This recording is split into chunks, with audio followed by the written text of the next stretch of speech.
अहम खबर आप तक पहुंचाएंगे। कोरंगी के एरिया मार्केट में पुलिस मुकाबला हुआ। फायरिंग के तबादले में एक मुलजिम हलाक और जख्मी समेत 3 मुलजमान फरार हो गए हैं। सलमान सलीम इस बारे में मजीद आगाह करेंगे।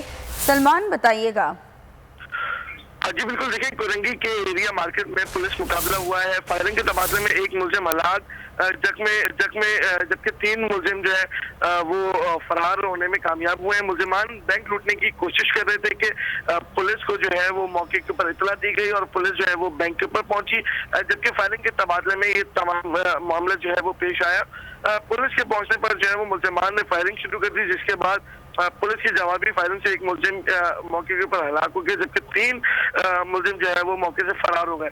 अगर बात की जाए तो एसपी लाली का जो फरार मुलजिम है उनके खिलाफ जो है वो छापामार कार्रवाइयों का आगाज कर दिया गया और जल्द उनको जो है वो गिरफ्तार कर लिया जाएगा।